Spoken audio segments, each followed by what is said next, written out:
Welcome to the Negotiation Society podcast. My name is Dürrin Ergün, and today I have the privilege of interviewing a remarkable individual whose passion for negotiation and discussion has been the cornerstone of his success. Inspired by the wise words of Nelson Mandela, our guest believes that negotiation and discussion are powerful tools that can promote peace and development in our professional and personal lives. With a diverse career that has taken him across the globe, our guest has honed his negotiation skills and has become an expert in the art of leading teams through honest discussion, feedback, and empowerment. Our guest is a firm believer that great leadership is about inclusion and that the only way to truly motivate a group of people is to include them in the discussion. He understands that hard discussions are a crucial part of creating a great culture and that the outcome of these discussions can be truly magical. Marc, a very warm welcome. Could you please tell us about life before you joined the GAP partnership? Hello, Dürrin. Yes, of course. So before coming to the GAP partnership, I spent 15 years with Mars Incorporated in what you would call a very typical corporate career. So in those 15 years, I had 7 different roles for 3 divisions of the company in 4 different countries, starting with the sales systems manager role in Germany. And I ended up with a GM role for one of the smaller businesses of Mars Incorporated in Paris. I'm always inspired by defining moments in people's careers. I'm curious, Marc, did you had any? And if so, how did that shape the paths that you have taken? For me, it was less a defining moment, but more a defining person. A couple of years ago, when I was with Mars Strings, I was reporting directly to the GM. And the GM at the time left, and for a while there was a void. And there was a person in there that I hugely admired. And one fine afternoon, we went on a walk, and I told him that I would really love to work for him. And if he wouldn't be the next GM, I was really thinking about leaving the company. That day, he confirmed that he would be the GM. And what ensued was really 5 years of working for the most brilliant leader that I've ever met. And all the leadership that I try to be today really is what I learned from that person. And to this day, we still share a deep friendship that had outlasted the work life. And he remains the person that I hugely admire. What we achieved together in the 5 years of cooperation was immense. And I actually owe my professional career to that one person. So sometimes it really is about finding that special mentor, that person that helps you grow above yourself and gives you the opportunities to become something very special. And so for me, that was really not the moment, but it was a person that was defining for my life and my career. Wow, that sounds really inspiring, Marc. It also reminds me of a beautiful line I read this morning in an interview that as humans, we can be each other's magic stick. And of course, there are also lots of great stories on what a walk can do for your life. So it's interesting to see that it is also has been instrumental in your career. This is the Negotiation Society podcast, of course. So I'm very curious to hear about how your negotiation skills evolved during your career.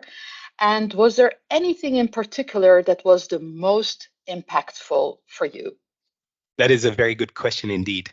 So, yes, obviously, negotiation was always part of the jobs that I had. In my earlier days in account management, it was more about negotiating with suppliers, with customers, etc. And later, especially as a GM, with internal stakeholders.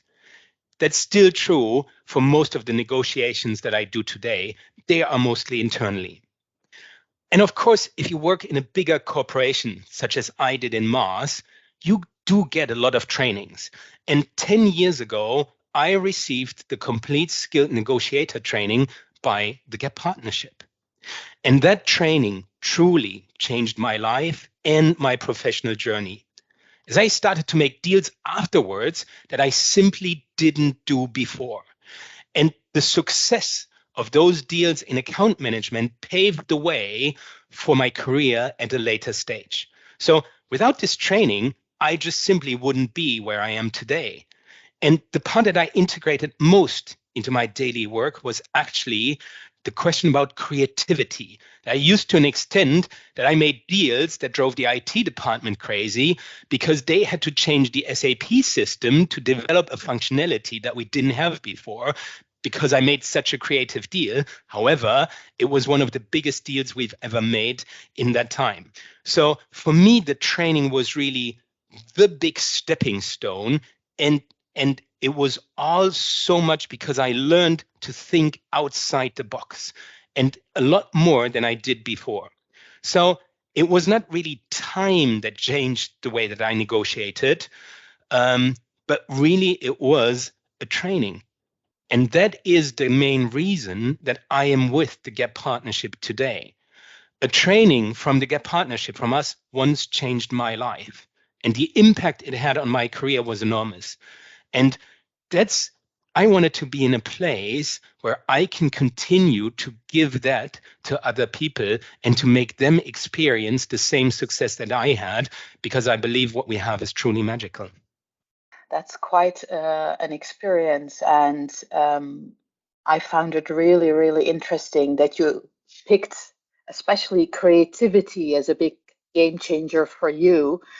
And that is, of course, in ever-changing dynamics we are experiencing now. It is becoming much more important because we need to find new ways to come to an agreement. You have over more than a decade of leadership experience, Marc.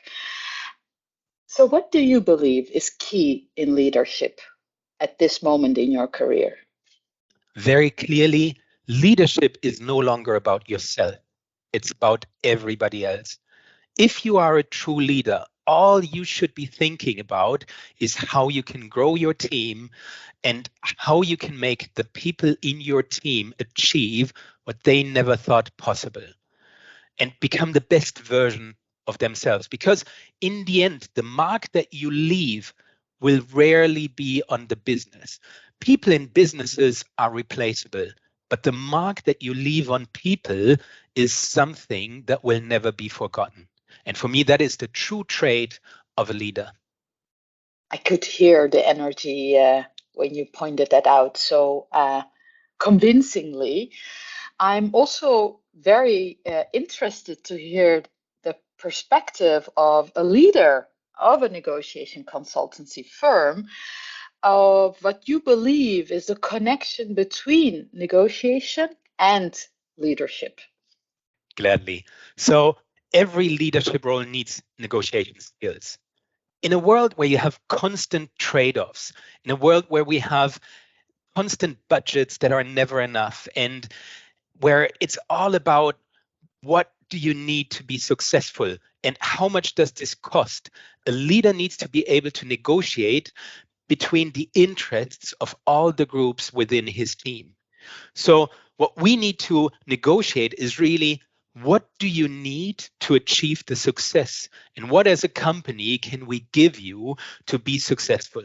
So while most of the negotiations are really internally facing, and it's about resourcing, it's about investment spend, etc., there is a constant need for negotiation, because let's face it, we are never in a place where everybody can get all the resources, all the funds, all the budgets that they ideally would like to have. So you always need to negotiate and make trade-offs. And when it comes to trade-offs, negotiation is just simply the best tool to use.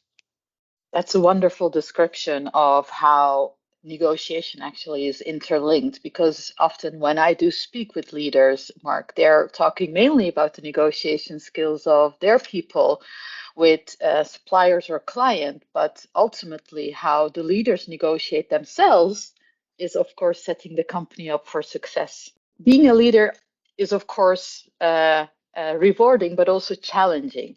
Could you maybe share with us what the best thing is of your role, but also what the most challenging thing is? If I look at the best part of it? Well, the best part, obviously, is trying to be a role model for future generations. Just as I said before, my old boss is my role model. How great would it be if I can be such a role model to a future generation of leaders, and I know that I inspired them to lead in a way that really brings people forward and that enables and empowers others. So for me, the great part of that role is really the ability to shape and mold other people by being a role model. The most challenging part, obviously, is when you realize that what you're trying to achieve and instill in the people around you fails. And there is the part of when you see that, your joint journey will have to come to an end, and you need to find ways and solutions to go different ways. So those are the two elements, but I really want to be a role model that is remembered and that changes and shapes the way that people think and feel. And maybe my legacy will be that other people that come after me will run it, will do it, will behave the same way. That reminds me of a role model I had myself, Marc, who was a teacher actually that helped me writing my master thesis, and it wasn't an easy ride. But I remember when I finished it and completed it successfully, he gave me a book, and in that book, the following sentence was written: "Business sucks, passion is everything." um, Perhaps that resonates in a way that ultimately, if you are passionate about what you do, the numbers will follow. But passion first, business second. And that's what I love after I have listened to you for the last 15 minutes. I can really feel that passion. Now, probably new leaders are listening to us, or aspiring leaders are listening to us. Would you share maybe some of the advice that help you the most in developing yourself as a leader, Marc? Yes, of course. Um, for me, I wouldn't really say it's advice. It's more feedback and something that I learned, my experience that I learned as a leader myself, and that I learned from that mentor that I talked about. So what I clearly learned is that everybody values open and candid feedback, and that a leader who gives that open and great feedback truly is valued a lot more than someone who evades and tries to get out of giving hard feedback. And I remember going into reviews with my former boss.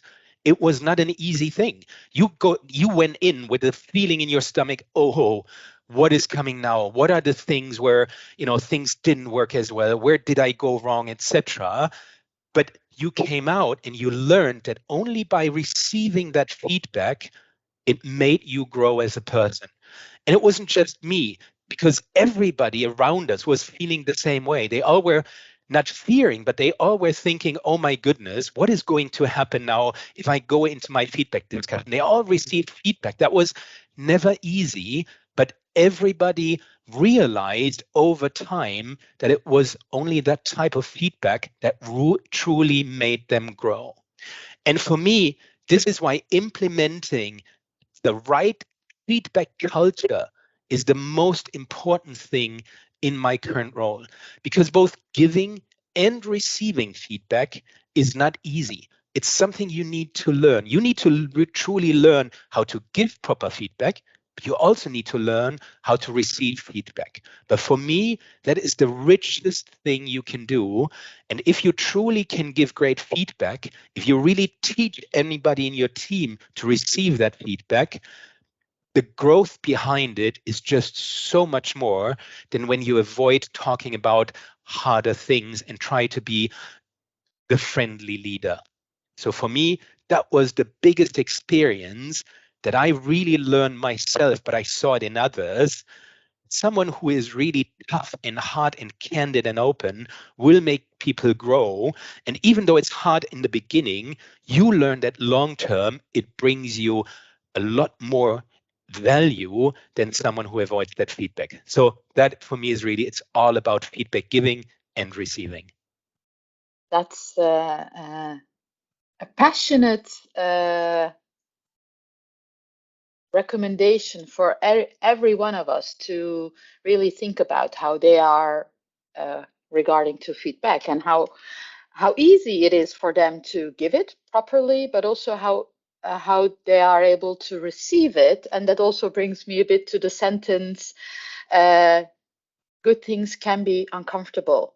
So getting uncomfortable with the challenging things, that will definitely help you as a person, as a professional, as a human, basically. Thank you, Marc, for sharing your perspective today. I believe that for every professional and individual listening to us, there was an interested in leadership specifically. There were some powerful yet simple messages in there. That it is leadership. It's ultimately about caring about the people around you, and by communicating with them well, helping everyone in your environment to grow and thrive. Thank you very much, Marc. I truly enjoyed. You're very welcome, Dürrin. And I truly hope that the listeners to this podcast will consider the way they want to shape the future of others and the way they want to lead, because as I said before, our legacy will be the mark that we leave on others. So thank you for having the opportunity to be in your podcast. Beautiful last words, Marc. Thank you so much.